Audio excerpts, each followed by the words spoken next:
கர்த்தருடைய பரிசுத்த நாமத்திற்கு மகிமை உண்டாவதாக. இந்த ஓய்வு நாள் மாலை வேளையிலும் கூட நாம் தேவனுடைய சமூகத்தில் உடைய பிள்ளைகளாய் நாம் கூடவும் அவரை ஆராதிக்கவும் தேவன் கிருபை கொடுத்ததற்காய், மேலும் இந்த வேளையில் தேவ செய்தியை உங்களோடு பகிர்ந்து கொள்ளும்படியாய் தேவன் கொடுத்த கிருபைகளுக்காய் நான் தேவனுக்கு நன்றி உள்ளவனாக நான் இருக்கின்றேன். இந்த 2026ஆம் ஆண்டு சீஷத்துவம் அல்லது டிசைபிள்ஷிப் என்று சொல்லக்கூடியதான தலைப்பில் நாம் செய்திகளை தொடர்ந்து கேட்டுக்கொண்டு வந்து கொண்டிருக்கின்றோம். ஒவ்வொரு மாதமும் ஒவ்வொரு கருப்பொருளின் கீழ் நம்முடைய செய்திகள் அமைகின்றன. அவனமாக இந்த மாதம், இந்த ஏப்ரல் மாதம் நம்முடைய கருப்பொருள் என்னவென்றால் அபைட் இன் த வேர்ட், வார்த்தையில் நாம் தரித்திருக்க வேண்டும் என்று சொல்லக்கூடியதான் இந்த மாதத்தினுடைய, ஏப்ரல் மாதத்தினுடைய கருப்பொருளாக இருக்கின்றது. இந்த கருப்பொருளின் கீழ்தான் இன்றைக்கு காலையில் நாம் முதலாவது செய்தியை போதகர் பேச நாம் கேட்டோம். அந்த செய்தியினுடைய தலைப்பு என்னவென்றால் mark of a true disciple என்று சொல்லிக்கொண்டு, ஒரு உண்மையான சீஷனுடைய அடையாளம் என்ன என்று யோவான் எழுதின சுவிசேஷம் 8ஆம் அதிகாரத்தில் 31 முதல் 32 இந்த 2 வசனங்களில் இருந்து ஒரு உண்மையான சீஷனுக்கு என்ன அடையாளம் இருக்கும் என்று சொல்லிக்கொண்டு நாம் தேவ செய்தியை நாம் கேட்டோம். உண்மையான சீஷன், நாம் எல்லாருமே சீஷர்கள். ஆண்டவராய் இயேசு கிறிஸ்துவை பின்பற்றுகின்றவர்கள், ரட்சிக்கப்பட்ட நாம் ஒவ்வொருவருமே நாம் சீஷர்களாக இருக்கின்றோம். எல்லா கிறிஸ்தவர்களுமே சீஷர்கள் தான். அந்த உண்மையான சீஷனுடைய ஒரு அடையாளம் என்னவென்றால் அவன் கர்த்தருடைய வேதத்தில் அவன் நிலைத்திருப்பான். அப்படி என்றால் அவன் கர்த்தருடைய வேதத்தை கிரமமாக உட்கொண்டு அவன் அதற்கு தன்னை தாழ்த்தி அதற்கு தன் கீழ்ப்படிந்தவனாக இந்த உலகத்தில் அவன் வாழ்வான். அப்படி அவன் வாழ்கின்ற பொழுது அந்த வார்த்தைக்கு தன்னை கீழ்ப்படுத்தி அவன் வாழ்கின்ற பொழுது அவன் சத்தியத்தை புரிந்து கொள்கின்றான் என்று சொல்லிக்கொண்டு நாம் பார்த்தோம். உண்மை என்ன, சத்தியம் என்ன, சத்தியமாய் இருக்கின்ற ஆண்டவராய் இயேசு கிறிஸ்துவை அவன் கிட்டி சேருகின்றான், அவரோடு உறவுள்ளவனாக அவன் இருக்கின்றான் என்று சொல்லிக்கொண்டு நாம் கேட்டோம். அதன் மூலமாக என்ன விளைவு என்று நாம் பார்க்கின்ற பொழுது, அவன் தன்னுடைய பாவப்பிடியிலிருந்து அல்லது தனக்கு வருகின்ற பிரச்சனைகளிலிருந்து அவன் அதை மேற்கொள்ள முடிகின்றது, அவன் விடுதலையாக்கப்பட்டவனாக இருக்கின்றான் என்று சொல்லிக்கொண்டு இன்றைக்கு காலையில் நாம் செய்தி கேட்டோம். இன்றைக்கு மாலையில் நமக்கு இருக்கின்ற இந்த 2வது செய்தியுடைய தலைப்பு என்னவென்றால் the word and obedience என்று சொல்லிக்கொண்டு, வார்த்தையும் கீழ்ப்படிதலும் என்று சொல்லிக்கொண்டு இந்த வேளையில் நாம் வாசிக்க கேட்ட பகுதியிலிருந்து நாம் சுருக்கமாக பார்த்து நாம் கடந்து செல்ல இருக்கின்றோம். ஆண்டவராய் இயேசு கிறிஸ்து தன்னுடைய ஊழியத்தை தொடங்கி அவர் தன்னுடைய ஊழியத்தை அவர் நடத்தி கொண்டிருக்கின்றார். இப்படி நடத்தி கொண்டிருக்கின்ற பொழுது ஆண்டவராய் இயேசு கிறிஸ்து தேவனுடைய சித்தம் என்ன என்று சொல்லிக்கொண்டு அந்த மக்களுக்கு அவர் கற்றுக் கொடுக்கின்றார். ஏனென்றால் தேவனுடைய சித்தத்தை அவர் தன்னுடைய வேதத்தில் கொடுத்திருந்த பொழுதிலும் கூட அந்த மக்கள் அந்த நாட்களில் அவருடைய சித்தத்தை சரியாக புரிந்து கொண்டார்களா என்றால் கிடையாது. அதான் இந்த 6ஆம் அதிகாரம், லூக்கா 6ஆம் அதிகாரத்தில் முதலாவது சில வசனங்களை வாசிக்கின்ற பொழுது நம்மால் புரிந்து கொள்ள முடியும். ஆண்டவராய் இயேசு கிறிஸ்துவுடைய சீஷர்கள் தங்களுக்கு வயிற்றுக்கு பசி இருக்கின்ற பொழுது அவர்கள் வயல் வழியை நடந்து வருகின்றார்கள். அந்த வயலில் இருக்கின்ற கதிர்களை அவர்கள் கொய்து அதை எடுத்து அவர்கள் சாப்பிடுகின்றார்கள். இப்பொழுது பரிசேயர்கள் கேள்வி கேட்கின்றார்கள், எப்படி நீங்கள் இதை செய்ய முடியும்? இது ஓய்வு நாளாச்சு, ஓய்வு நாளில் அவர்கள் இதை எப்படி செய்யலாம் என்று அவர்கள் கேள்வி வைக்கின்றார்கள். ஏனென்றால் அதற்கு காரணம் உண்டு. ஓய்வு நாளில் எதை தான் செய்யலாம், எதையும் செய்யக்கூடாது என்று சொல்லிக்கொண்டு இந்த பரிசேயர்கள், அன்றைக்கு இருந்த மத தலைவர்கள் பலவிதமான சட்டங்களை அவர்கள் வைத்திருந்தார்கள். அதில் அவர்கள் இந்த மாதிரி கதிரை அவர்கள் எடுக்கக்கூடாது, எடுத்தால் கதிரை அறுக்கிற மாதிரி வேலை என்று வந்துவிடும். எனவே அதனுடைய அடிப்படையில் அவர் கேட்கின்றார்கள். ஆனால் ஆண்டவராய் இயேசு கிறிஸ்து அதனுடைய பொருள் அது கிடையாது, ஓய்வு நாளுக்கு நான் தான் ஆண்டவர் என்று சொல்லிக்கொண்டு அவர் வேதத்தில் தாவீதினுடைய நாட்கள் நடந்த ஒரு சில காரியங்களை வைத்து அவர் சொல்லிக்கொண்டு அவளுக்கு கற்றுக் கொடுப்பார். பின்பு இவர்கள் பார்த்துக் கொண்டே இருக்கின்றார்கள்.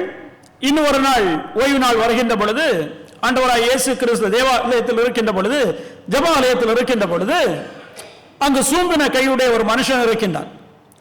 அவனை இவர் குணப்படுத்துவாரா என்று சொல்லிக்கொண்டு அங்கு இருக்கின்ற வேதபாரர்கள் எல்லாம் பார்த்துக் கொண்டிருக்கின்றார்கள், பரிசேயர் எல்லாம். இப்பொழுது ஆண்டவராய் இயேசு கிறிஸ்து என்ன செய்கின்றாரே என்றால் அவரை சுகமாக்குகின்றார். இப்பொழுது இவர்களுக்கு பயங்கர கோபம். நாங்கள் சொல்லிக் கொடுப்பதற்கு மாறுதலாக இவர் செய்து கொண்டிருக்கின்றாரே, இவரை என்ன செய்யலாம் என்று சொல்லிக்கொண்டு அவர்கள் யோசித்துக் கொண்டிருக்கின்றார்கள். இப்படி இருக்கின்ற பொழுதுதான் ஆண்டவராகிய இயேசு கிறிஸ்து என்ன செய்கின்றாரே என்றால், அவர் அதற்கு பின்பு நீங்கள் பார்ப்பீர்களே என்றால், அவர் ஒரு மலையில் ஏறி ஒரு நாள் என்ன செய்கின்றாரே என்றால், ராத்திரி முழுவதும் அவர் ஜெபிக்கின்றார். ஜெபித்து வந்து தன்னுடைய 12 அப்போஸ்தலர்களை, தன்னுடைய சீஷர்களிலிருந்து 12 அப்போஸ்தலர்களை அவர் தேர்ந்து கொள்கின்றார்.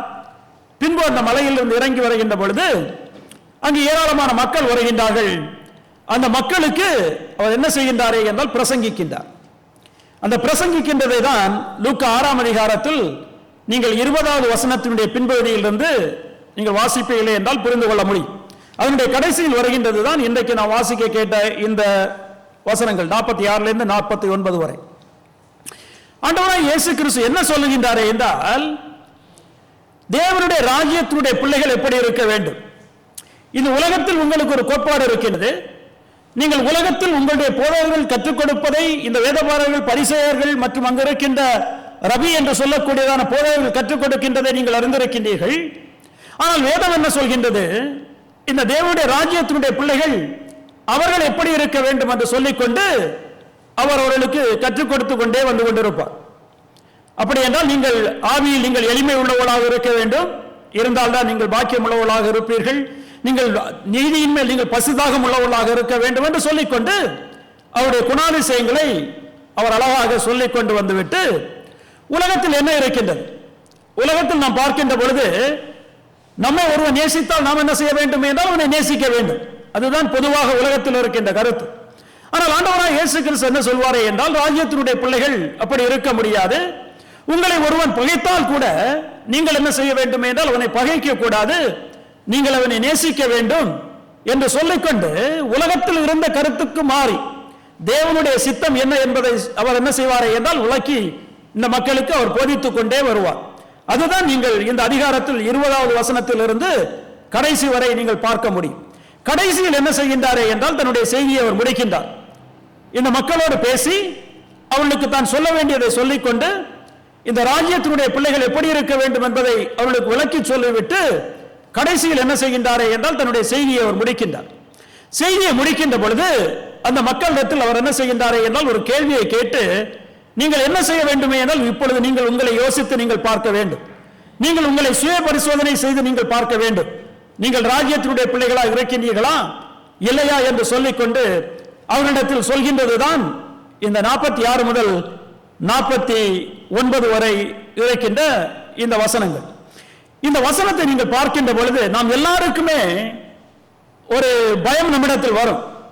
நீங்கள் இதை நீங்கள் கவனமாக வாசிப்பீர்களே என்றால் தேவனுடைய பிள்ளைகளாக இருக்கின்ற நமக்கு பல நேரங்களில் வாசிக்கின்ற பொழுது நம்மிடத்தில் ஒரு பெரிய கேள்வி வந்துவிடும். உண்மையில் நான் ஒரு சீஷனா இருக்கின்றேனா அல்லது நான் வெளியரங்கமாக தான் இருக்கின்றேனா என்று சொல்லிக்கொண்டு இதை படிக்கின்ற பொழுதெல்லாம் பொதுவாக நமக்கு ஒரு கேள்வி வருவதை நம்மால் பார்க்க முடியும். எனவே இந்த பகுதியில் இருந்து இன்றைக்கு நான் 3 தலைப்புகளில் நான் சுருக்கமாக நான் உங்களோடு பேசி நான் கடந்து செல்ல விரும்புகின்றேன். இது நாம் எல்லாருக்கும் மிகவும் முக்கியமான ஒன்று. எனவே தயவு செய்து நீங்கள் கவனமாக கேட்கும்படியாக நான் உங்களை கேட்டுக்கொள்கின்றேன். முதலாவதாக ஆண்டவராய் இயேசு கிறிஸ்து கேட்கின்ற கேள்வி என்ன என்று சொல்லிக்கொண்டு நாம் பார்க்க இருக்கின்றோம். The question that Christ asked. ஆண்டவராய் இயேசு கிறிஸ்து என்ன செய்கின்றாரே என்றால் அங்கு ஒரு கேள்வியை கேட்கின்றார். கேள்வியை கேட்டு அதற்கு விளக்கத்தை கொடுக்கின்றார் அங்கே இருக்கின்றது.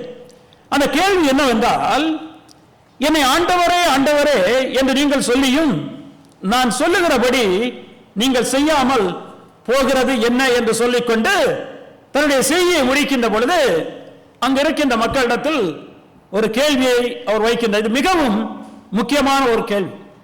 நீங்கள் என்னை ஆண்டவரே ஆண்டவரே என்று சொல்கின்றீர்கள், ஆனால் நீங்கள் ஏன் நான் சொல்வதை நீங்கள் கேட்பது கிடையாது என்று சொல்லிக்கொண்டு ஆண்டவராய் இயேசு கிறிஸ்து என்ன செய்கின்றாரே என்றால் ஒரு கேள்வியை அங்கே கேட்கின்றார். பாருங்கள், இந்த மக்கள் யார், இந்த மக்கள் யார் என்று சொல்லிக்கொண்டு அவர்கள் என்ன செய்கின்றார்கள் என்று சொல்லிக்கொண்டு நமக்கு புரிந்து கொள்ள வேண்டும். அப்பொழுதுதான் அந்த கேள்வியினுடைய அதனுடைய டெப்த் நமக்கு தெரியும், அதனுடைய ஆழம் நமக்கு தெரியும்.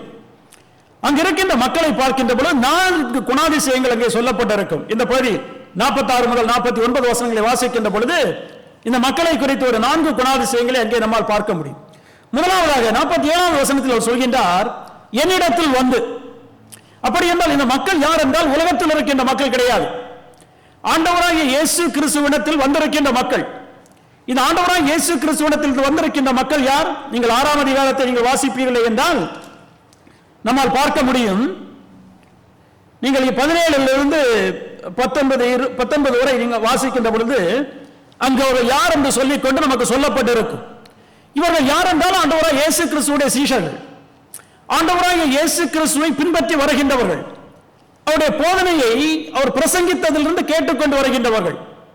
அது மாத்திரமல்ல, இவர் இப்படி பிரசங்கிக்கின்றாரே ஏனென்றால் அவருடைய பிரசங்கமானது அது மக்களிடத்தில் செல்கின்றது. இந்த மற்ற மக்கள் அவருடைய போதகர்கள் போதித்த மாதிரி கிடையாது, வித்தியாசமாக போதிக்கின்றார் என்று சொல்லிக்கொண்டு அவருடைய பெயர் என்ன செய்கின்றது என்றால் பெயரும் புகழும் சொல்கின்றது. எனவே அவருடைய போதகத்தை கேட்பதற்காக மக்கள் வந்திருக்கின்றார்கள். வேறு சில தங்களுடைய தேவைகளுக்காக வந்திருக்கின்றார்கள். தங்களுடைய வாழ்க்கையில் இருக்கின்ற பிரச்சனைகளுக்கு இவரிடத்திலிருந்து நமக்கு பதில் கிடைக்கும், நமக்கு ஆசீர்வாதம் கிடைக்கும் என்று சொல்லிக்கொண்டு அந்த ஆசீர்வாதத்தை பெற்றிருப்பதற்காக அங்கே அவர்கள் வந்திருக்கின்றனர். எனவே இந்த கூட்டத்தை நாம் பார்க்கின்ற பொழுது ஒரு எல்லாரும் அடங்கின ஒரு கூட்டம். இப்படி இருக்கின்ற பொழுதுதான் ஆண்டவராய் இயேசு கிறிஸ்து இந்த 6ஆம் அதிகாரத்தினுடைய 20வது வசனத்தை வாசிக்கின்றேன். அப்பொழுது அவர் தம்முடைய சீஷர்களை நோக்கி பார்த்து, இப்பொழுது என்ன செய்கின்றார் என்றால் தன்னுடைய சீஷர்களை பார்த்து அவர் பேசுகின்றார். அதுதான் இந்த செய்தி. எனவே இந்த செய்தியானது யாருக்கு கொடுக்கப்படுகிறது என்றால் அங்கே இருக்கின்ற அவருடைய சீஷர்களை பார்த்து அவர் பேசுகின்றார். அவருடைய சீஷர்கள் யார்? ஒரு சீஷனுடைய அடையாளம் என்னவென்றால் அவன் தன்னுடைய குருவை பார்த்து அவரிடத்திலிருந்து கற்றுக்கொள்கின்றவர். அப்படி என்றால் ஆண்டவராய் இயேசு கிறிஸ்துவை தங்களுக்கு போதகராக தங்களுக்கு குருவாக பார்த்து அவரிடத்திலிருந்து எல்லாவற்றையும் கற்றுக்கொண்டு அவருக்கு பின்வருகின்ற மக்களை பார்த்துதான் அவர் என்ன செய்கின்றாரே என்றால் இந்த கேள்வியை அவர் கேட்கின்றார் என்று சொல்லிக்கொண்டு நாம் பார்க்கின்றோம். அப்படி என்றால் இப்போ நம்மிடத்தில் ஒரு கேள்வி வரலாம், அது இன்றைக்கு எப்படி என்றால் எந்த மக்கள்? இன்றைக்கு சிங்கப்பூர் சூழ்நிலையை நாம் எடுத்துக்கொள்வோமே என்றால் யார் தேவனுடைய செய்தியை கேட்க வருகின்றார்கள் என்று பார்ப்போமே என்றால் சபையில் வருகின்ற மக்கள் தான். நான் வெளியே செல்கின்ற பொழுது நாம் கேட்க முடியாது. எனவே அன்றைக்கு ஆண்டவராய் இயேசு கிறிஸ்துவிடத்தில் இருந்த மக்களை நாம் பார்க்கின்ற பொழுது இன்றைக்கு இந்த சூழ்நிலையில் நாம் ஒப்பிட்டு பார்ப்போமே என்றால் அந்த மக்கள் வேறு யாருமே கிடையாது. உலகத்தில் ஒருவேளை தேவன் இல்லை என்று சொல்லிக் கொண்டிருக்கின்ற மக்கள் ஏராளமான மக்கள் இருக்கின்றார்கள். இன்றைக்கு இருக்கின்ற உலக பாப்புலேஷனை பார்க்கின்ற பொழுது கிட்டத்தட்ட 1 பில்லியன் மக்கள் தேவன் கிடையாது என்று சொல்லக்கூடிய மக்கள் இருக்கின்றார்கள். அந்த மக்கள் கிடையாது. அது மாத்திரமல்ல, வேற தேவங்களை வணங்குகின்ற மக்கள் இருக்கின்றார்கள், அவர்களும் கிடையாது. இவர்கள் ஆண்டவராகிய இயேசு கிறிஸ்துவிடத்தில் அவருக்கு பின்பாக சென்று அவருடைய செய்தியை கேட்டுக்கொண்டு வந்து கொண்டிருக்கின்ற மக்கள். அப்படி என்றால் அருமையானவர்களே, இன்றைக்கு இருக்கின்ற சூழ்நிலைகளில் இந்த மக்கள் யார் என்றால் என்னையும் உங்களையும் போல சபைக்கு வருகின்ற மக்கள், ஆண்டவராய் இயேசு கிறிஸ்துவுடைய செய்தியை கேட்க வருகின்றவர்கள் என்று சொல்லிக்கொண்டு நாம் புரிந்து கொள்ள வேண்டும்.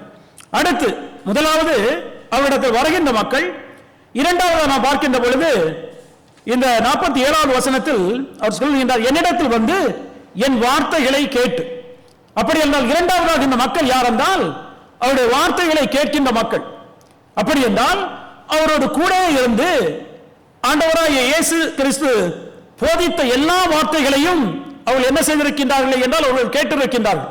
பாருங்கள், இங்கே நாம் பார்க்கின்ற பொழுது இந்த பகுதியை நாம் வாசிப்போமே என்றால் 20வது வசனத்திலிருந்து அவர் பேசுகின்றார். 46வது வசனம் வரைக்கும் அவர்களுக்கு அவர் செய்தி கொடுக்கின்றார். இதற்கு முன்பாக ஏராளமாக பேசியிருப்பார். ஏனென்றால் ஆண்டவராகிய இயேசு கிறிஸ்து ஊழியத்தை செய்து கொண்டு வருகின்றார்.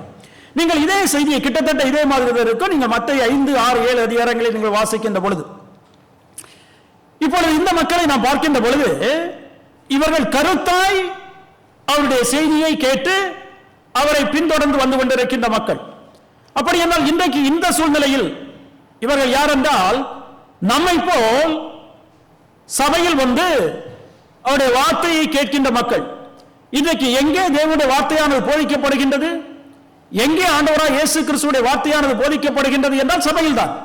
அப்படி என்றால் அன்றைக்கு அவருக்கு பின்னிருந்த மக்கள் இன்றைக்கு நாம் ஒப்பிட்டு பார்க்கின்ற பொழுது சபையில் அவருடைய வார்த்தையை கேட்கின்ற மக்கள் என்று சொல்லிக்கொண்டு நம்மால் புரிந்து கொள்ள முடியும். ஒரு நிமிடத்தில் ஒருவேளை கேள்வி வரலாம், இவர்கள் என்ன கேட்டிருக்கின்றார்கள்?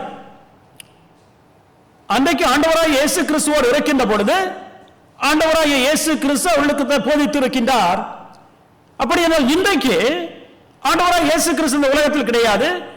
அவர் மரித்து அவர் உயிரோடு எழும்பி பரலோகத்திற்கு சென்று விட்டார்.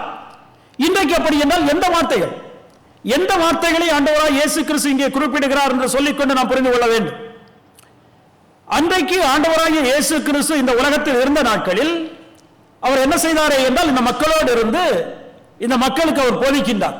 இங்கே நீங்கள் பார்க்கின்ற பொழுது கூட 20வது வசனத்தில் இருந்து அவர் ஒரு நீண்ட செய்தியை அவர் சொல்லியிருப்பார். நீங்கள் மத்தேயு 5ஆம் அதிகாரத்தை நீங்கள் வாசிப்பீர்கள் என்றால் 5லிருந்து 7 வரை நீங்கள் வாசிக்கின்ற பொழுது அங்கு பார்க்கின்ற பொழுது ஒரு நீள செய்தியை இதைவிட டீட்டெயிலா என்ன செய்திருப்பாரே என்றால் அவர் சொல்லி இருப்பார்.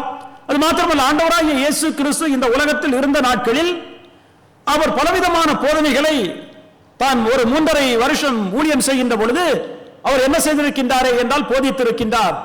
ஆனால் இன்றைக்கு அப்படி என்றால் ஆண்டவராகிய இயேசு கிறிஸ்து இந்த உலகத்தில் இருந்த நாட்களில் அவர் போதித்த வசனங்களை நாம் கைப்பற்ற வேண்டுமா என்று சொல்லிக்கொண்டு நம்மிடத்தில் ஒரு கேள்வி வரலாம், எந்த வசனங்களை நாம் கைக்கொள்ள வேண்டும், எந்த வசனங்களை கைக்கொள்ளவில்லை என்று சொல்லிக்கொண்டு அவர் கேட்கின்றார் என்றால் இன்றைக்கு நாம் பார்ப்போமே என்றால் சில வேதத்தில் ஆண்டவராய் இயேசு கிறிஸ்துவுடைய வார்த்தைகள் சிவப்பு கலர் எழுத்தில் அவைகள் போடப்பட்டிருக்கும். அந்த வார்த்தைகளா என்றால் அப்படி என்றால் மற்ற வார்த்தைகள் எப்படி? கருப்பு கலரில் இருக்கின்ற வார்த்தைகள் எப்படி? பாருங்கள், சிவப்பு கலரில் இருக்கின்றது ஆண்டவராகிய இயேசு கிறிஸ்து பேசி அது நமக்கு எழுதி கொடுக்கப்பட்டிருக்கின்ற வார்த்தைகள். அப்படி என்றால் அதை மாற்று நாம் கற்றுக்கொண்டால் அதன்படி நடந்தால் போதுமா? கருப்பு கலரில் இருக்கின்ற வேதத்தில் இருக்கின்ற வார்த்தைகள் என்ன என்று சொல்லிக்கொண்டு நம்மிடத்தில் கேள்விகள் வரலாம். அருமையானவர்களே, அந்த வார்த்தைகளும் பரிசுத்த ஆவியானவரால் ஆண்டவராகிய இயேசு கிறிஸ்து நமக்கு எழுதி கொடுத்த வசனங்கள். நான் வேதத்தில் ஒரு பகுதியை நான் வாசிப்போமே என்றால் யோவான் எழுதின சுவிசேஷம் 16ஆம் அதிகாரத்தை நான் வாசிக்கின்ற பொழுது உங்களுக்கு நான் ஒரு சில வசனங்களை நான் வாசிக்கின்றேன். யோவான் 16ஆம் அதிகாரத்தில் ஆண்டவராகிய இயேசு கிறிஸ்து தன்னுடைய சீஷர்களோடு அவர் பேசுகின்ற பொழுது 12லிருந்து 14 வசனங்களை நான் வாசிக்கின்றேன்.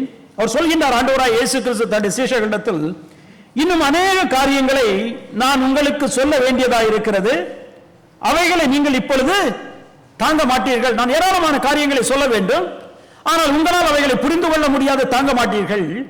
சத்திய ஆவியாகி அவர் வரும்போது சகல சத்தியத்திற்குள்ளும் உங்களை நடத்துவார். அவர் தம்முடைய சுயமாய் பேசாமல் தாம் கேள்விப்பட்டவைகள் யாவையும் சொல்லி வரப்போகிற காரியங்களை உங்களுக்கு அறிவிப்பார். அவர் என்னுடையதில் எடுத்து உங்களுக்கு அறிவிப்பதனால் என்னை மேம்படுத்துவார். பாருங்கள், ஆண்டவராகிய இயேசு கிறிஸ்து சொல்லி இருக்கின்றார், நான் சொல்ல வேண்டிய காரியங்கள் அநேகம் உண்டு, உங்களால் ஏற்றுக்கொள்ள முடியாது, புரிந்து கொள்ள முடியாது. எனவே நீங்கள் என்ன செய்வீர்கள்? காத்திருங்கள், பரிசுத்த ஆவியானவரை நான் உங்களிடத்தில் அனுப்புவேன். என்னுடைய ஆவியானவரை உங்களிடத்தில் நான் அனுப்புகின்ற பொழுது நீங்கள் என்ன செய்வீர்கள் என்றால் அவர் என்னுடையதில் எடுத்து நான் என்ன சொன்னேனோ அதை எடுத்து உங்களுக்கு என்ன செய்வாரே என்றால் விளக்கி சொல்லுவார் என்று சொல்லிக்கொண்டு, எனவே அருமையானவர்களே, நாம் வேதத்தில் வாசிக்கின்ற பொழுது மற்ற பகுதிகளை, எனவேதான் சீஷர்கள் ஆண்டவராகிய இயேசு கிறிஸ்து பரலோகத்திற்கு சென்ற பிறகு கூட அவர்கள் என்ன செய்வார்கள் என்றால் அவர்கள் காத்திருப்பார்கள். எதற்காக என்றால் தங்களுக்கு வாக்குத்தத்தம் கொடுத்த பரிசுத்த ஆவியானவர் வருவதற்காக அவர்கள் காத்திருப்பார்கள், அவருடைய பலத்தோடு தங்களுடைய ஊழியத்தை செய்யும்படியாய். எனவே அவர்கள் பரிசுத்த ஆவியினுடைய பலத்தோடு தங்களுடைய ஊழியத்தை செய்கின்ற பொழுது அவர்கள் பரிசுத்த ஆவியின் மூலமாக நமக்கு எழுதி கொடுத்ததுதான் இந்த வேதம் என்று சொல்லிக்கொண்டு நாம் புரிந்து கொள்ள வேண்டும். எனவே அது புதிய ஏற்பாடாக இருக்கும். அப்படி என்றால் நம்மிடத்தில் ஒருவேளை ஒரு கேள்வி வரலாம், அப்படி என்றால் பழைய ஏற்பாடு எப்படி?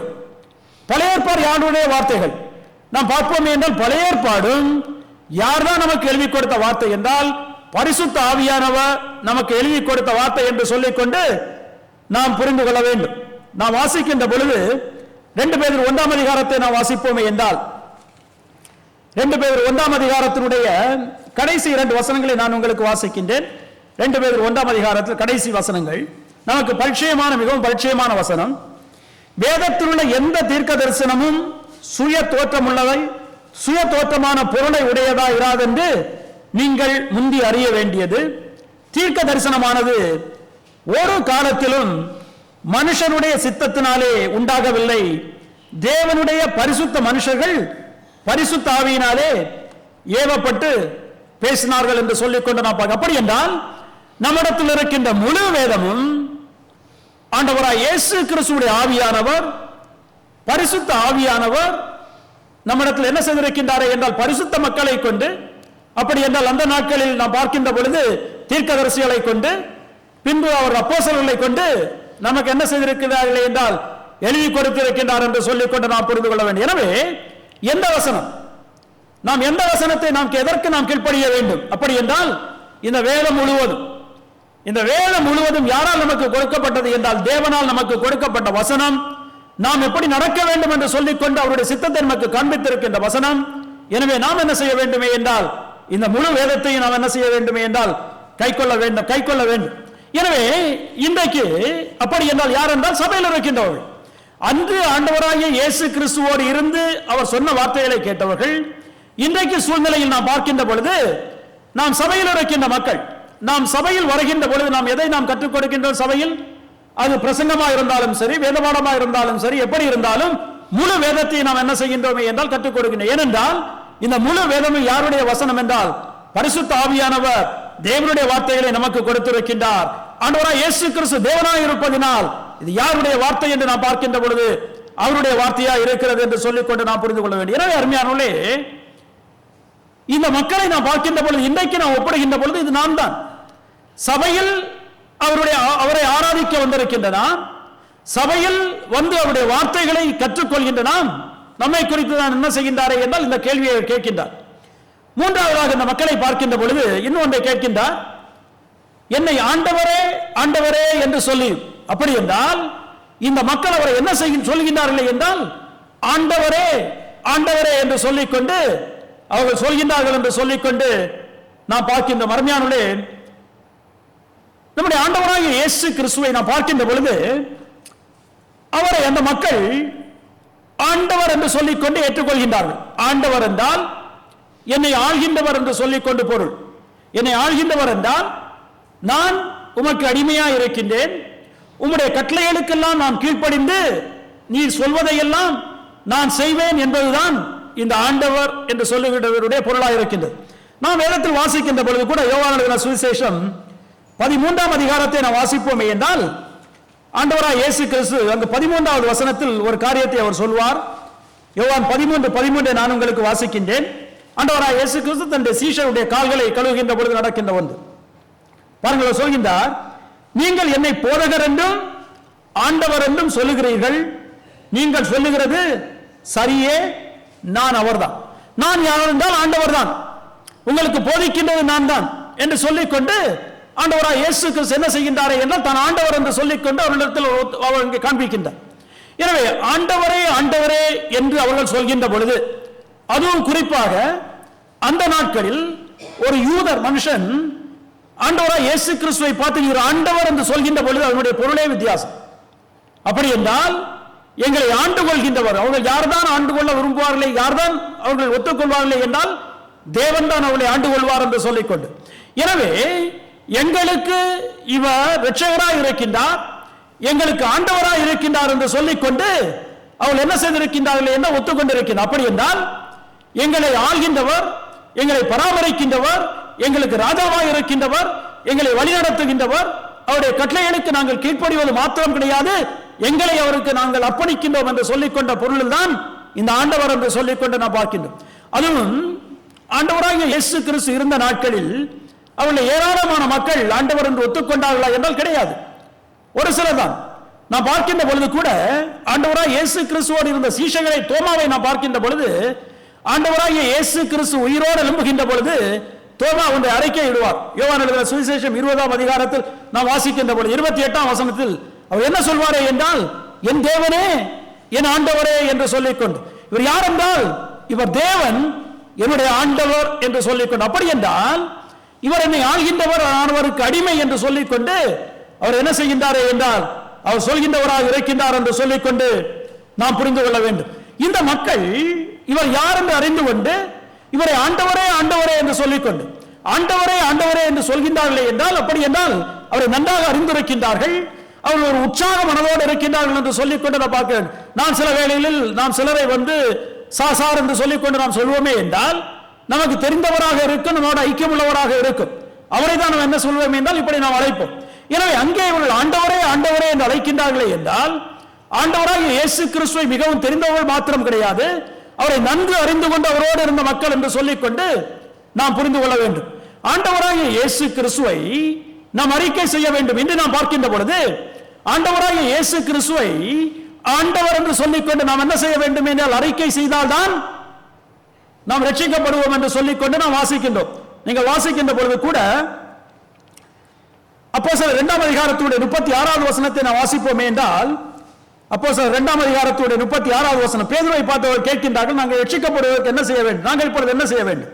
அவர் சொல்கின்றார் 36வது வசனத்தில், ஆகையால் நீங்கள் சிலுவையில் அறைந்த இந்த இயேசுவை தேவன் ஆண்டவரும் கிறிஸ்துவுமாக்கினார். இந்த இயேசுவை நீங்கள் என்ன செய்திருக்கின்றீர்கள்? சிலுவை அறைந்திருக்கின்றீர்கள். அவர்தான் யார் என்றால் உங்களுக்கு ஆண்டவர், உங்களுக்கு இரட்சகர், உங்களுக்கு கிறிஸ்து என்று சொல்லிக்கொண்டு அவர் சொல்வதை நம்மால் பார்க்க முடியும். நாம் ரோமருக்கு எழுதின நிருபத்தை நாம் வாசிப்போமே என்றால், ரோமருக்கு எழுதின நிருபம் 10ஆம் அதிகாரத்தினுடைய 9வது வசனத்தை நான் வாசிக்கின்ற பொழுது உங்களுக்கு நான் வாசிக்கின்றேன். என்னவென்றால் ஒருவன் ரட்சிக்கப்படுவதற்கு என்ன செய்ய வேண்டும் என்று, என்னவென்றால் கர்த்தராகிய இயேசுவை உன் வாயினால் அறிக்கையிட்டு, நாம் செய்ய வேண்டியது என்னவென்றால் இந்த இயேசு கர்த்தர் என்று சொல்லிக்கொண்டு நாம் வாயினால் அறிக்கையிட வேண்டும். அருமையானவர்களே, இதைத்தான் நாம் செய்கின்றோம். நாம் ஞானஸ்தானம் எடுக்கின்ற பொழுது நாம் என்ன செய்கின்றோம்? ஆண்டவராகிய இயேசு கிறிஸ்து எனக்கு கர்த்தர், எனக்கு தேவன் என்று சொல்லிக்கொண்டு நான் அவருடைய பிள்ளையாக இருக்கின்றேன், அவரை சொந்த ரட்சகராக நான் ஏற்றுக்கொண்டிருக்கின்றேன், அவர் எனக்கு ராஜாவாக இருக்கின்றார், அவர் எனக்கு ஆசாரியராக இருக்கின்றார், அவர் எனக்கு தீர்க்கதரிசியாக இருக்கின்றார் என்று சொல்லிக்கொண்டு நாம் அறிக்கை இடுகின்றோம். இதுதான் நான் செய்கின்றது. எனவே இந்த மக்களை நீங்கள் பார்ப்பீர்களே என்றால் சாதாரண மக்கள் கிடையாது. ஆண்டவராகிய இயேசு கிறிஸ்துவிடத்தில் வந்த மக்கள், அவருடைய போதகத்தை எல்லாம் கேட்ட மக்கள், அது மாத்திரமல்ல இந்த ஆண்டவரை இயேசு கிறிஸ்துவை ஆண்டவர் என்று சொல்லிக்கொண்டு ஏற்றுக்கொண்ட மக்கள். இப்பொழுது பாருங்கள், நான் தொடர்ந்து பார்க்கின்ற பொழுது 4வது ஒன்றை சொல்கின்றார். என்ன சொல்கின்றாரே என்றால் 46வது வசனம், என்னை ஆண்டவரே ஆண்டவரே என்று நீங்கள் சொல்லியும் நான் சொல்லுகிறபடி நீங்கள் செய்யாமல் போகிறது என்ன? இந்த மக்கள் இதுவரைக்கும் எல்லாம் செய்து வந்திருக்கின்றார்கள். அவரிடத்தில் வந்திருக்கின்றார்கள், அவருடைய போதகத்தை கேட்கிறார்கள், அவரை ஆண்டவரே ஆண்டவரே என்று சொல்லிக்கொண்டு பின்தொடர்ந்து செல்கின்றார்கள். ஆனால் ஒன்றை அவர்கள் செய்யவில்லை. என்னவென்றால் நான் சொல்லுகிறபடி நீங்கள் செய்யாமல் இருப்பது என்ன? நீங்கள் எதுவுமே செய்யவில்லை என்று சொல்லிக்கொண்டு அவர் சொல்லவில்லை. அவர் என்ன சொல்கின்றாரே என்றால், நீங்கள் நான் சொல்லுகிறபடி நீங்கள் என்ன செய்யவில்லை என்றால் நீங்கள் செய்யவில்லை என்று சொல்லிக்கொண்டு. அருமையானவர்களே, நாம் வேதத்தில் நாம் வாசிக்கின்ற பொழுது இந்த மக்கள் ஏராளமான காரியங்களை செய்த மக்கள். நாம் மத்தேயு எழுதின சுவிசேஷத்தை எடுத்து வாசிப்போமே என்றால், அங்கே 7ஆம் அதிகாரத்தை நாம் வாசிக்கின்ற பொழுது மத்தேயு 7ஆம் அதிகாரத்தில் 22வது வசனத்தில் ஆண்டவராகிய இயேசு கிறிஸ்து ஒரு காரியத்தை சொல்வார். என்ன சொல்வார் என்றால், அந்நாளில் அநேகர் என்னை நோக்கி கர்த்தாவே கர்த்தாவே உமது நாமத்திலே தீர்க்க தரிசனம் உரைத்தோம் அல்லவா, உமது நாமத்தினாலே பிசாசுகளை துரத்தினோம் அல்லவா, உமது நாமத்தினாலே அநேக அற்புதங்களை செய்தோம் அல்லவா என்பார்கள் என்று சொல்லிக்கொண்டு. அப்படி என்றால் இந்த மக்கள் ஏராளமான காரியங்களை செய்திருக்கின்றார்கள். அவர்கள் ஆண்டவரே ஆண்டவரே என்று சொன்னது மாத்திரம் கிடையாது, அவர்கள் ஏதோ சோம்பலாக இருந்த மக்கள் என்பது கிடையாது. அவர்கள் ஏராளமான காரியங்களை என்ன செய்திருக்கின்றார்களே என்றால் ஆண்டவருடைய ராஜ்யத்திற்காக அவர்கள் செய்திருக்கின்றார்கள். பாருங்கள் என்ன சொல்கின்றார்களே என்றால், நாங்கள் உமது நாமத்தினால் தீர்க்க தரிசனம் உரைத்தோம் அல்லவா, அப்படி என்றால் ஆண்டவரை உம்மை அறிந்து கொண்டு நாங்கள் என்ன செய்திருக்கின்றோமே என்றால் உம்முடைய சுவிசேஷத்தை நாங்கள் சொல்லி இருக்கின்றோம், நாங்கள் மற்ற மக்களுக்கு இந்த வார்த்தையை நாங்கள் எடுத்து சொல்லி இருக்கின்றோம். அது மாத்திரமல்ல, பலவிதமான அற்புதங்களை நாங்கள் செய்திருக்கின்றோம், நாங்கள் பிசாசுகளை நாங்கள் துரத்தி இருக்கின்றோம், நாங்கள் அதை செய்திருக்கின்றோம் இதை செய்திருக்கின்றோம் என்று சொல்லிக்கொண்டு ஏராளமான காரியங்களை அவர் செய்திருப்பதை ஆண்டவராகிய இயேசு கிறிஸ்துவே இங்கே சொல்லி இருப்பதை நம்மால் பார்க்க முடியும். எனவே அருமையானவர்களை யோசித்து பாருங்கள், இந்த மக்கள் சாதாரண மக்கள் கிடையாது. ஆண்டவராய் இயேசு கிறிஸ்துவிடத்தில் வந்து அவருடைய வார்த்தைகளை எல்லாம் கேட்டு அவரை ஆண்டவரே ஆண்டவரே என்று சொல்லி அவருக்கு பின்பாக சென்று அவருக்காக பல ஊழியங்களை செய்த மக்கள் இப்பொழுது ஆண்டவராய் இயேசு கிறிஸ்து சொல்கின்றார், நீங்கள் என்ன செய்யவில்லை, நான் சொல்லியபடி நீங்கள் செய்யவில்லை. யோசித்து பாருங்கள் அருமையானவர்களே, அந்த சூழ்நிலையில் நாம் இருப்போம் என்றால் எப்படி இருப்போம் என்று சொல்லிக்கொண்டு இது ஒரு பெரிய அதிர்ச்சியாக நமக்கு இருக்கும். நான் இவைகளை செய்திருக்கின்றேனே, நான் அவரை பின்தொடர்ந்து வந்திருக்கின்றேனே, நான் அவர் சொன்ன ஊழியத்தை எல்லாம் நான் செய்திருக்கின்றேனே, நான் அதை செய்திருக்கின்றேனே இதை செய்திருக்கின்றேனே என்று சொல்லிக்கொண்டு நம்மால் என்ன செய்ய முடியும் என்றால் யோசித்து, அதைதான் அவர்கள் என்ன செய்திருப்பார்கள் என்றால் அங்கே யோசித்திருப்பார்கள்.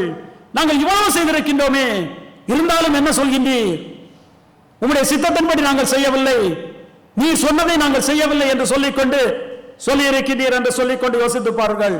அருமையானவர்களே, இதுதான் இன்றைக்கு நமக்கு.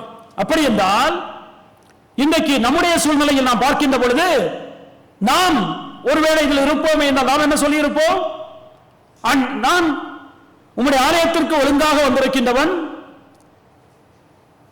நான் உம்முடைய செய்திகளை எல்லாம் கேட்டிருக்கின்றவன், வேதத்தை நான் வாசித்திருக்கின்றவன், அது மாத்திரமல்ல ஆண்டவரே என்று சொல்லிக்கொண்டு உம்மை ஏற்றுக்கொண்டு பலவிதமான ஊழியங்களை நான் செய்திருக்கின்றவன், பலவிதமான காரியங்களை வெளியரங்கமான காரியங்களை நான் செய்திருக்கின்றவன், நான் செய்யவில்லை என்று எப்படி சொல்கின்றீர்கள் என்று சொல்லிக்கொண்டு நாம் கேட்கக்கூடும். அருமையானவர்களே, அதுதான் இங்கே நடக்கின்றது. பாருங்கள், அந்த கேள்வியானது எளிதான ஒரு கேள்வி கிடையாது. நாம் ஒவ்வொருவரை கேட்டு பார்க்கின்ற வேண்டிய கேள்வி. இந்த நேரத்தில் நமக்கும் கூட ஒரு கன்ஃபியூஷன் இருக்கும். அப்படி என்றால் என்ன, யார் இந்த மக்கள் என்று சொல்லிக்கொண்டு, எனவே ஆண்டவராய் இயேசு கிறிஸ்து என்ன செய்கின்றாரே என்றால், இரண்டாவதாக நாம் பார்க்கின்ற பொழுது அந்த மக்களிடத்தில் அவர் என்ன செய்கின்றாரே என்றால் இதை விளக்கி சொல்கின்றார். ஏனென்றால் இந்த குழப்பமானது எல்லாருக்குமே இருக்கும். அந்த மக்களுக்கு நிச்சயமாக இந்த குழப்பம் இருந்திருக்கும். ஏனென்றால் நமக்கு இன்றைக்கு அந்த குழப்பம் இருக்கும். அந்த மக்களுக்கு குழப்பம் இருக்கின்றபடியினால் ஆண்டவராய் இயேசு கிறிஸ்து என்ன செய்கின்றாரே என்றால் அதை கொஞ்சம் அவர்களுக்கு விளக்கி ஒரு உதாரணத்தின் மூலமாக சொல்கின்றார். எனவே என்னுடைய முதலாவது கருத்தை முடிக்கின்றேன். அவர் கேட்ட கேள்வி என்ன என்று சொல்லிக்கொண்டு நான் உங்களிடத்தை விளக்கமாக சொல்லி இருக்கின்றேன். ஏனென்றால் அந்த மக்கள் எப்படிப்பட்ட மக்களாக இருந்தார்கள், எந்த கேள்வியை இடத்தில் கேட்டிருக்கின்றார் என்று சொல்லிக்கொண்டு இப்பொழுது ஆண்டவராய் இயேசு கிறிஸ்து என்ன செய்கின்றார் என்றால் அவர்களுக்கு குழப்பம் இருக்கின்றபடியினால் அதை அவர் கொஞ்சம் விளக்கி அவர்களுக்கு சொல்கின்றார். என்னுடைய இரண்டாவது கருத்து, அங்கு ஆண்டவராய் இயேசு கிறிஸ்து கொடுக்கின்ற அந்த விளக்கத்தை குறித்து நாம் இரண்டாவது நாம் பார்க்க இருக்கின்றோம். அதுதான் இந்த 7ஆம் அதிகாரத்தில் 6ஆம் அதிகாரத்தில் 47 முதல் 49 வசனங்களில் இருக்கின்றது. நான் உங்களுக்கு வாசிக்கின்றேன், நீங்கள் கவனமாக கேளுங்கள். என்னிடத்தில் வந்து என் வார்த்தைகளை கேட்டு அவைகளின்படி செய்கிறவன் யாருக்கு ஒப்பா இருக்கிறார் என்று உங்களுக்கு காண்பிப்பேன். ஆழமாய் தோண்டி கற்பாறையின் மேல் அஸ்திபாரம் போட்டு வீடு கட்டுகிற மனுஷனுக்கு ஒப்பா இருக்கிறான். பெரு வெள்ளம் வந்து நீரோட்டம் அந்த வீட்டின் மேல் மோதியும் அதை அசைக்க கூடாமல் போயிற்று. ஏனென்றால் அது கன்மலையின் மேல் அஸ்திபாரம் போடப்பட்டிருந்தது. என் வார்த்தைகளை கேட்டு அவைகளின்படி செய்யாதவனோ அஸ்திபாரம் இல்லாமல் மண்ணின் மேல் வீடு கட்டினவனுக்கு ஒப்பாயிருக்கிறான். நீரோட்டம் அதன் மேல் மோதின உடனே அது விழுந்தது, விழுந்து முழுவதும் அழிந்தது என்றார். இப்பொழுது ஆண்டவராய் இயேசு கிறிஸ்து ஒரு உதாரணத்தின் மூலமாக அவர்களுக்கு அவர் விளக்கி காண்பிக்கின்றார். என்ன சொல்லி இருக்கின்றேன் என்று சொல்லிக்கொண்டு அந்த விளக்கம் என்னவென்றால் நாம் எல்லாருக்கும் மிகவும் நன்றாக தெரிந்த ஒரு காரியம். நீங்கள் இதை மத்தேயு 7ஆம் அதிகாரத்தில் நம்மால் வாசிக்க முடியும். அங்கே ஆண்டவராய் இயேசு கிறிஸ்து சொல்லி இருப்பார், இதே மாதிரி எங்கே சொல்லி இருப்பார். என்ன சொல்கின்றாரே என்றால் அவர் 2 வீடுகளை காண்பிக்கின்றார். இந்த 2 வீடுகளுக்கும் இருக்கின்ற வித்தியாசம் என்ன? ஒரு வீடானது ஆழமாய் மண்ணிலே அவன் ஆழமாக தோண்டி அங்கு என்ன செய்கின்றாரே என்றால் அஸ்திபாரம் போடுகின்றான். அந்த அஸ்திபாரமானது எங்கே இருக்கிறது என்றால் ஒரு கற்பாறையின் மேல் இருக்கிற அளவுக்கு அவன் மிகவும் தோண்டி மிகவும் கஷ்டப்பட்டு அந்த அஸ்திபாரத்தை அவன் போடுகின்றான். இன்னொரு வீடானது அவன் அஸ்திபாரம் அவன் டீப்பாக போடவில்லை. அஸ்திபாரம் கொஞ்சம் போட்டிருப்பான், நிச்சயமாக போட்டிருப்பான். ஆனால் அவன் என்ன செய்கின்றானே என்றால் அதற்கு மேலாக அவன் தன்னுடைய வீடை அவன் கட்டுகின்றான். அருமையானவர்களை யோசித்து பாருங்கள். இப்பொழுது இந்த 2 வீடையும் நீங்கள் வெளியே இருந்து பார்க்கின்ற பொழுது என்ன வித்தியாசம் இருக்கின்றது? இந்த 2 வீட்டுக்கும் எந்த விதமான வித்தியாசமுமே கிடையாது. ஏனென்றால் அதனுடைய வித்தியாசம் எங்கேதான் இருக்கின்றது? அவனுடைய அஸ்திபாரத்தில் தான் இருக்கின்றது. வெளியே தெரிகின்றதில் எந்த விதமான வித்தியாசமுமே கிடையாது.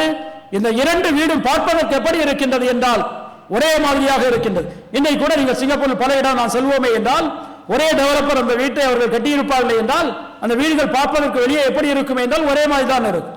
எனவே ஆண்டவராகிய இயேசு கிறிஸ்து இங்கே இரண்டு வீடுகளை காண்பிக்கின்றார். ஒரு வீடானது இரண்டு வீடுகளும் வெளியே பார்ப்பதற்கு ஒரே மாதிரி இருக்கின்றன, ஒரே இடத்தில் இருக்கின்றன. என்ன வித்தியாசம் என்றால் ஒரு வீடானது எங்கே கட்டப்பட்டிருக்கின்றது என்றால் கண்மலையின் மேல் கட்டப்பட்டிருக்கின்றது. ஆழமாக அவன் என்ன செய்திருக்கின்றானே என்றால் அவன் அந்த நிலத்தை தோண்டி அங்கு அசிபாரம் போட்டு அந்த வீட்டை அவன் கட்டி இருக்கின்றான். இன்னொருவனை நாம் பார்க்கின்ற பொழுது அவன் அசிபாரம் சரியாக போடாமல் அந்த வீட்டை என்ன செய்திருக்கின்றானே என்றால் அவன் கட்டி இருக்கின்றான். இப்ப யோசித்து பாருங்கள் அருமையானவர்களே, உங்களுடைய என்னுடைய பார்வையில் இரண்டு பேர் வீடு கட்டுகின்றார்கள். ஒருவன் சீக்கிரமாக வீடை கட்டுகின்றான், இன்னொருவன் என்ன செய்கிறான் என்பதே தெரியவில்லை. அது மண்ணுக்கு கீழே வேலை செய்து கொண்டிருக்கின்றான், நீண்ட நாட்கள் வேலை செய்து கொண்டிருக்கின்றான் அசிபாரத்தின் மேல். அது வெளியே தெரியுமா என்றால் தெரியவே தெரியாது. எதுதான் நமக்கு வெளியே தெரியுமே என்றால் வீடு கட்டின வீடு தான் தெரியும். இன்னைக்கு கூட நீங்கள் சிங்கப்பூரில் நீங்கள் பார்ப்பீர்களே என்றால் அவர்கள் அந்த ஒரு கன்ஸ்ட்ரக்ஷன் சைட்டை எடுக்கின்ற பொழுது நானும் பார்த்து கொண்டிருப்பேன். அதிக நாட்கள் ஒன்றுமே தெரியாது, ஏதோ கொஞ்சம் இன்ஸ்ட்ருமெண்ட்ஸ் அங்கே இருக்கும். ஆனால் கிட்டத்தட்ட ஒரு வருஷம் கழிந்த பிறகுதான் வீடு கட்டுகிறது நமக்கு தெரியும். அதான் இங்கே நடந்திருக்கின்றது. எனவே நம்முடைய பார்வையில் நாம் பார்ப்போமே என்றால் யாரை நல்ல மனுஷன் என்று சொல்லுவோம், யாரை புத்திசாலி என்று சொல்லுவோம். எவன் ஒருவன் தன்னுடைய வீட்டை அழகாக மற்ற வீடு போல கட்டியிருக்கின்றானோ, குறுகிய நாட்களில் அதிக பணம் செலவில்லாமல் கட்டியிருக்கின்றானோ அவனை நாம் என்ன சொல்வோமே என்றால் புத்தியுள்ள மனுஷன், அது மாத்திரமல்ல ஞானமுள்ள மனுஷன், நல்ல எஃபிஷியன்ட் பர்சன் என்று சொல்லிக்கொண்டு நாம் சொல்வோம். ஏனென்றால் அவன் என்ன செய்திருக்கின்றானே என்றால் குறுகிய நாளில் தன்னுடைய வீடை கட்டியிருக்கின்றான். அடுத்தவனை நாம் பார்க்கின்ற பொழுது அவன் ஏராளமான நாட்களை செலவு செய்து அவன் என்ன செய்திருக்கின்றானே என்றால் அசிபாரத்தை போடுகின்றான். ஆண்டவராகிய இயேசு கிறிஸ்து சொல்கின்றார், இதுதான் வித்தியாசம். இந்த வித்தியாசம் எங்கேதான் இருக்கின்றது என்றால் அசிபாரத்தில் தான் இருக்கின்றது. ஆனால் இது என்ன செய்யுமே என்றால் ஒரு நாள் தெரிந்துவிடும். எப்பொழுது என்றால் அங்கே பெருமளம் வந்து பெரும் மழை வருகின்ற பொழுது அது என்ன செய்யுமே என்றால் அது தெரிந்துவிடும் என்று சொல்லிக்கொண்டு, அப்படி என்றால் ஒரு பெரிய பிரச்சனை வருகின்ற பொழுது அது வரைக்கும் தெரியாது, சின்ன பிரச்சனைகள் வருமா என்றால் தெரியாது. இப்ப சின்ன மழை வந்தால் அந்த வீட்டுக்கு வித்தியாசம் தெரியுமா என்றால் தெரியாது, ஒரு சிறிய காற்றடிக்குமே என்றால் தெரியாது. ஆனால் பெருவெள்ளம் வந்து பெரும் புயல் வருகின்ற பொழுது அப்பொழுதுதான் என்ன செய்யுமே என்றால் அந்த வீட்டினுடைய வித்தியாசம் தெரியும். எனவே வெளியரங்கமாய் நமக்கு வித்தியாசம் தெரியுமா என்றால் தெரியாது. ஆனால் பெரிய சோதனை வருகின்ற பொழுது அது ஒருவேளை இந்த உலகத்தில் இருக்கலாம் வாழ்கின்ற நாட்களில், இல்லை என்றால் என்றைக்கு வருமே என்றால் நாம் மறிக்கின்ற பொழுது நிச்சயமாக அது ஒரு நாள் வந்தே தீரும் அருமையானவர்களே. எனவே அப்பொழுதுதான் என்ன தெரியுமே என்றால் அவனுடைய வித்தியாசம் தெரியும் என்று சொல்லிக்கொண்டு ஆண்டவராகிய இயேசு கிறிஸ்து என்ன செய்கின்றாரே என்றால் அங்கே சொல்கின்றார். எனவே நீங்கள் பாருங்கள், அந்த நாட்களில் ஆண்டவராகிய இயேசு கிறிஸ்து உலகத்தில் இருந்த நாட்களில் இந்த பரிசேயர்களை குறித்து நாம் வேதத்தில் பார்க்கின்றோம்.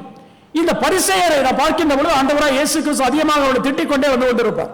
குறிப்பாக மத்தேயு 23ஆம் அதிகாரத்தை வாசிப்பீர்களே என்றால், ஏனென்றால் அவருடைய வெளியரங்கமான வாழ்க்கையை நீங்கள் பார்ப்பீர்களே என்றால் ஒரு சிறிது அளவாவது குறை கண்டுபிடிக்க முடியுமா என்றால் ஒரு சிறு அளவும் குறை கண்டுபிடிக்க முடியாதவர்களே. அவர்கள் அன்றைக்கு 600க்கும் மேற்பட்ட சட்டத்திட்டங்களை வைத்திருந்தார்கள். அந்த சட்டத்திட்டங்களை ஒன்றிவிடாமல் அவர்கள் என்ன செய்வார்கள் என்றால் கடைபிடிக்கின்றவர்களாக இருக்கின்றார்கள். ஒரு நாள் 3 மணி நேரம் ஜெபிக்க வேண்டுமே என்றால் 3 நேரங்களிலும் ஜெபிக்கின்றவர்கள். எங்கே இருந்தாலும் அந்த நேரத்தில் என்ன செய்கின்றவர்கள் என்றால் ஜெபிக்கின்றவர்கள். இருக்கின்ற எல்லா விதத்தில் எல்லா காரியங்களிலும் தசமபாகம் கொடுக்கின்றவர்கள். எல்லாவற்றையும் கிரமமாக செய்கின்ற மக்கள். வெளியரங்கமான பார்வையில் மக்களுடைய பார்வையில் பரிசுத்தமுள்ள மக்கள், பரலோகத்துக்கு செல்கின்ற முதலாவது மக்கள் என்று சொல்லிக்கொண்டு நான் அங்கே அவர்கள் இருப்பதை நம்மால் பார்க்க முடியும்.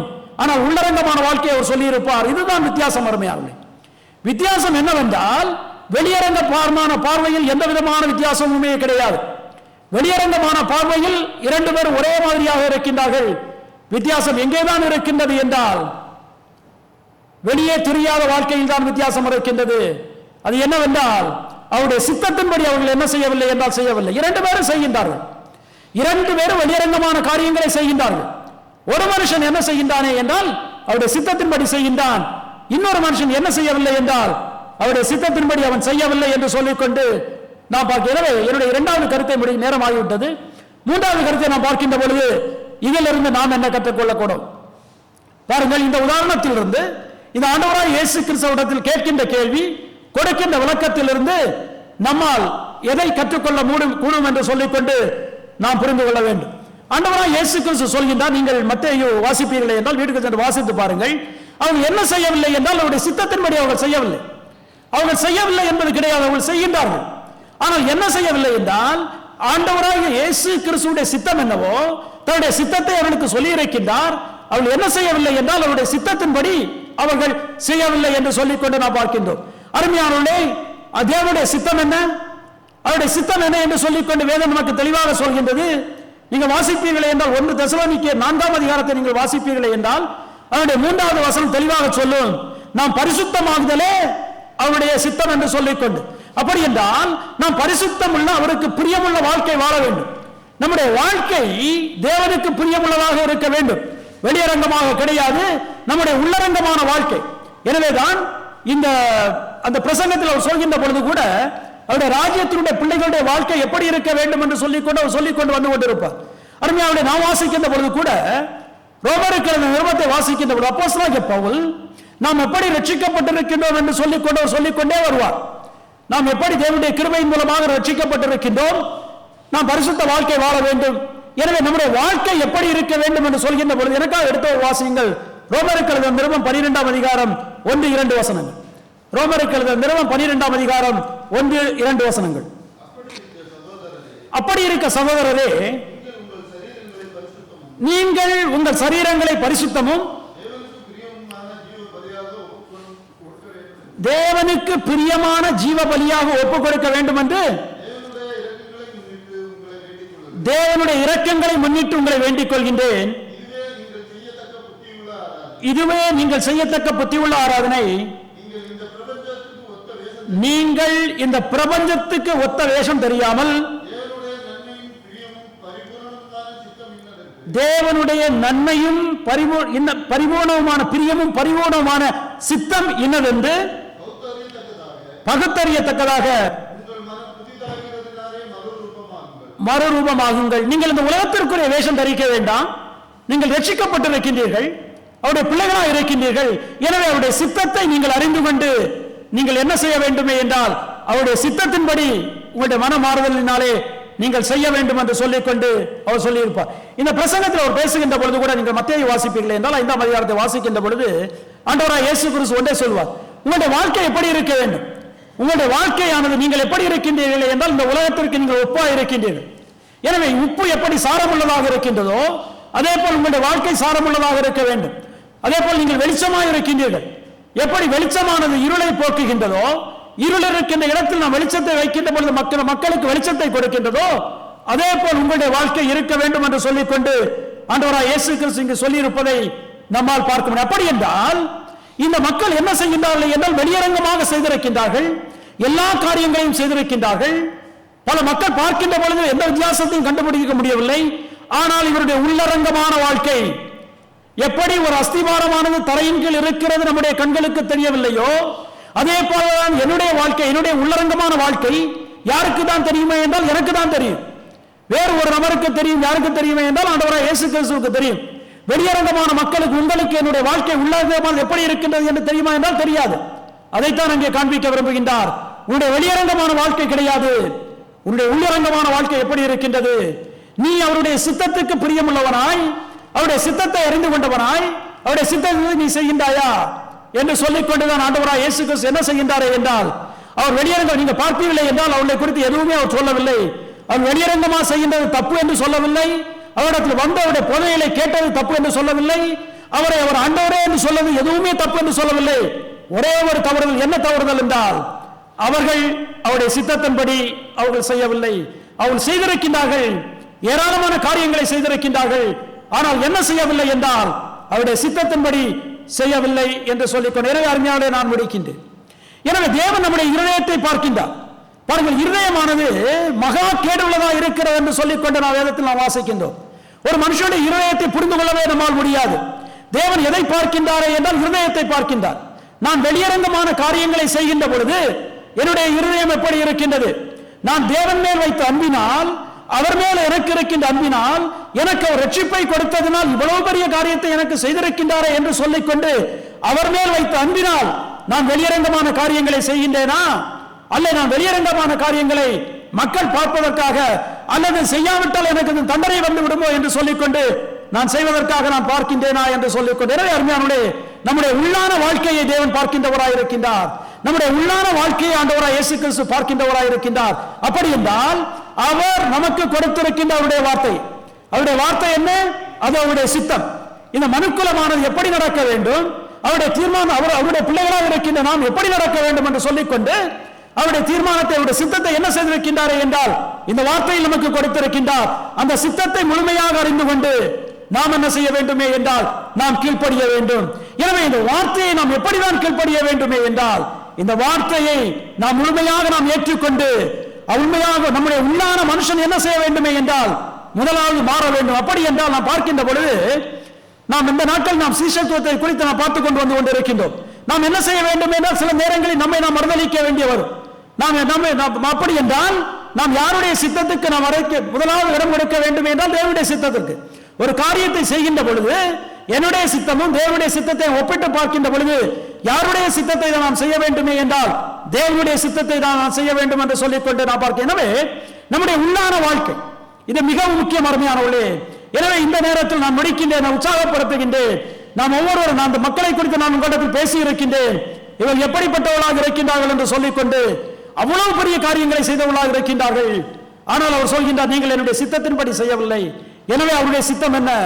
அவருடைய சித்தம் தான் இந்த வேதம். இந்த வேதத்தை நமக்கு எழுதி கொடுத்திருக்கின்றார். நாம் என்ன செய்ய வேண்டுமே என்றால் கிரமமாக கற்றுக்கொண்டு நம்முடைய உள்ளான மனுஷன் முதலாவதாக மாற வேண்டும். நம்முடைய வாழ்க்கையானது அந்தரங்க வாழ்க்கை எப்படி இருக்கின்றது? வெளியரங்கமான வாழ்க்கை கிடையாது. வெளியரங்கமான வாழ்க்கை எல்லாமே நன்றாக இருக்கின்றது. அதான் சொல்லிக் கொண்டு வருகின்றார், நன்றாக இருக்கின்றது. அஸ்திபாரத்தை நாம் பார்க்கின்ற உள்ளரங்கமான வாழ்க்கை, வெளி உலகத்திற்கு தெரியாத வாழ்க்கை, நமக்கும் தேவனுக்கும் இடையே உள்ள வாழ்க்கை, இந்த வாழ்க்கை எப்படி இருக்கின்றது? இந்த கேள்வியை நாம் என்ன செய்ய வேண்டும் என்றால் அருமையானவர்களே, நாம் ஒவ்வொருவரும் நாம் கேட்டு பார்க்க வேண்டும். ஒரே ஒரு பகுதியை நீங்கள் வாராது எடுத்தவர்கள் வாசியுங்கள், நான் முடித்து விடுகின்றேன். யாக்கோபினுடைய புத்தகம் 1ஆம் அதிகாரம் 22 முதல் 27 வசனங்கள். யாக்கோபு 1 22 முதல் 27 வசனங்கள். அல்லாமலும் நீங்கள் உங்களை வஞ்சியாதபடிக்கு திருவசனத்தை கேட்கிறவர்களாய் மாத்திரமல்ல அதன்படி செய்கிறவர்களாய் இருங்கள். கவனமாக சொல்கின்றார், நீங்கள் திருவசனத்தை கேட்கிறது மாத்திரம் கிடையாது, ஆனால் நீங்கள் என்ன செய்ய வேண்டுமே என்றால் அந்த வசனத்தின்படி நீங்கள் செய்ய வேண்டும். தொடர்ந்து வாசியுங்கள். ஒருவன் திருவசனத்தை கேட்டும் அதன்படி செய்யாதவனானால் கண்ணாடியிலே தன்னுடைய சுபாவ முகத்தை பார்க்கிற மனுஷனுக்கு ஒப்பாயிருப்பான். தன்னைத்தான் பார்த்து மறந்து விடுவான். பூரண பிரமாணத்தை உற்று பார்த்து, அப்படி என்றால் இந்த வேதத்தை உற்று பார்த்து அதிலே நிலைத்திருக்கிறவனே, கேட்கிறதை மறக்கிறவனாயிராமல் அதற்கேற்ற கிரியை செய்கிறவனாயிருந்து தன்னுடைய செய்கையில் பாக்கியவனாயிருப்பான். நிறுத்தி ஒரு நிமிஷம் பாருங்க. அவர் சொல்கின்றார், நீ வார்த்தையை கேட்கின்றவனாய் மாற்றும் இருப்பே என்றால் நீ எப்படி இருக்கின்றாய் என்றால் கண்ணாடியினுடைய முகத்தை பார்க்கின்றவன் மாதிரி இருக்க. நாம் கண்ணாடியில் நம்முடைய முகத்தை பார்க்கின்ற பொழுது நமக்கு ஞாபகம் இருக்கும். கண்ணாடியை பார்த்து நம்ம தலையை செய்வோம், இதெல்லாம் செய்வோம். கொஞ்சம் வந்த பிறகு நமக்கு ஞாபகம் இருக்குமா என்றால் இருக்காது. ஏன்னா வார்த்தையை கேட்கின்ற பொழுது அப்படி இருக்கின்றது. செய்ய வேண்டும் என்று செய்வது கிடையாது. ஆனால் அந்த வார்த்தையில் உற்று நோக்கி அந்த வார்த்தையை இருதயத்தில் எடுத்துக்கொண்டு செய்கின்றவன் என்ன செய்கின்றான் என்றால் அவருக்கு பிரியமானதை தன்னுடைய கையைகளில் செய்கின்றவனாக இருக்கின்றான். அடுத்த 26 27 வாசிங்கள். உங்களில் ஒருவன் தன்னுடைய நாவை அடக்காமல் தன்னுடைய இருதயத்தை வஞ்சித்து தன்னை தேவ பக்தி உள்ளவன் என்று எண்ணினால் அவனுடைய தேவ பக்தி வீணாயிருக்கும். பாருங்கள், நாம் என்ன பேச வேண்டும், நாம் எப்படி பேச வேண்டும், நாம் புறம்பாக பேசக்கூடாது என்று சொல்லிக்கொண்டு வேதம் நமக்கு ஏராளமான எச்சரிக்கைகளை கொடுக்கின்றது. ஆனால் நான் அவைகளை செய்யாமல் நான் புறங்கூறுவேனே என்றால் நான் எப்படிப்பட்டவனாக இருக்கின்றேனே என்றால் என்னுடைய தேவ பக்தியானது வீணாயிருக்கும். வெளியரங்கமாக எல்லாவற்றையும் செய்துவிட்டு உள்ளரங்கமாக இப்படி இருக்குமே என்றால் என்னுடைய பக்தியானது ஒன்றுக்கும் உதவாத வெறும் பக்தியா இருக்கிறது என்று சொல்லிக்கொண்டு பிரயோஜனமற்றதாக இருக்கிறது என்று சொல்லிக்கொண்டு வாசிக்கின்ற கடைசி வசனத்தை வாசியுங்கள்.